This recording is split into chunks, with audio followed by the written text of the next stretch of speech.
Hello everyone, welcome back to the channel. My name is James Truesdale and you're watching the greatest watch YouTuber.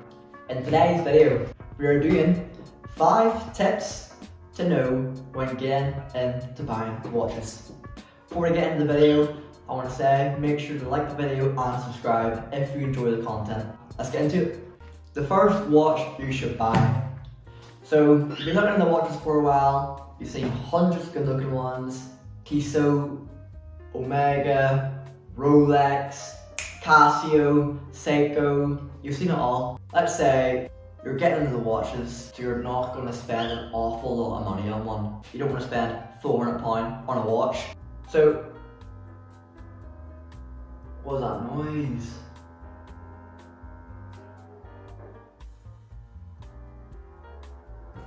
So let's say you've got your budget is £100, right? That's what you've got, that is what you want to pump into your watch, is £100. Don't want to spend too much because you don't like it. Well, Seiko and Casio are the beginning watch collecting gems. I highly recommend you get yourself a Casio. A Casio is God tier! I'm actually wearing right now. The only reason why I'm wearing this one is because I just did a review on it a few minutes ago. You should get a Casio for the beginning of your watch collecting journey. And here's 2 reasons why. First one, it's cheap, okay? You can find so many Casios under the £100 limit. Second of all, once you get one and you like it enough, you will still have plenty of money left over to buy another Casio. So, first watches you should buy to get into it to see if you like it or not is from the brands Seiko and Casio. Those are the 2 brands I recommend to get into watches that give you low price products for great value. These are the 2 brands. Right, how to wear a watch properly. So how to wear a watch properly. So, here I've got an example of how not to wear a watch. 2 lists. You're sitting here doing your work and this thing is just moving around. It's called a watch, not a handband, for flip's sake. So, do not have your watch too loose. And do not have your watch too tight where it's going to stop your blood flow from going to your hands. Where you want your watch to be placed is right behind the wrist bone. Right here. Not ahead of it, not miles apart from it, right behind it. Just like this. So, as you can see, the wrist bone is still visible right here. And you have a gap. Now I recommend being able to squeeze 1 finger in, and that is enough room to let your wrist breathe. So always make sure the wrist bone is visible when wearing your watch. Damaging your watches. We'll spend £300 on a brand new Seiko. You'll wear it 2 weeks later, you've noticed a scratch on the side. Oh no, the brand new watch is scratched. Don't worry. You're not going to live the rest of your life wearing that watch and it's going to be untouched.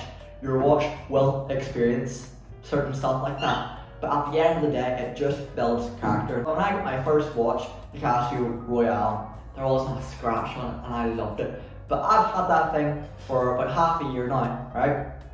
And I have loved it greatly. And whenever I was seeing the first big visible scratch on the bracelet, I was like, oh, that's not good. Or like a little scrape in the top corner of like the case.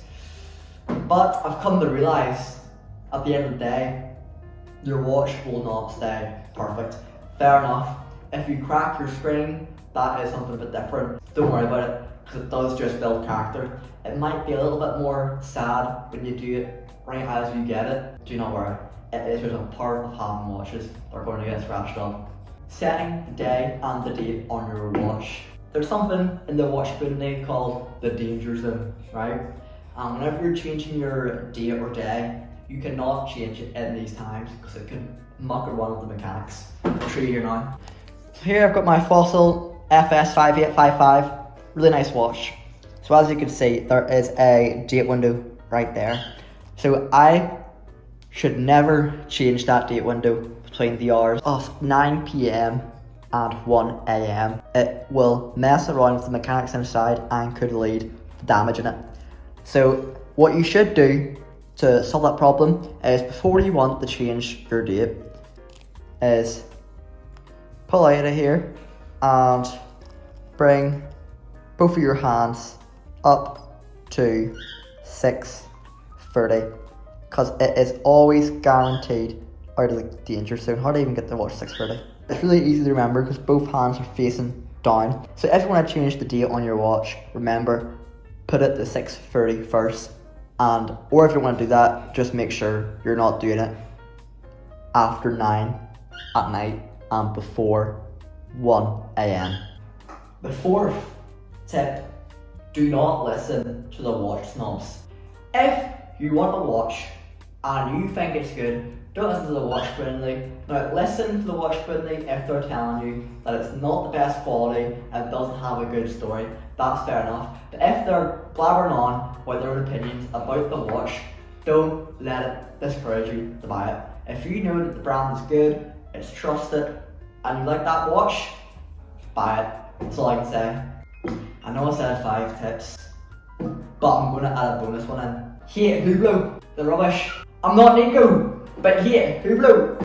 What is this? A 5-year-old's toy? Don't buy a Hublot. And like 40 grand as well. It's been on a Casio. Don't buy Hublots. If you like and subscribe to the video, I will see you guys in the next watch video. Peace.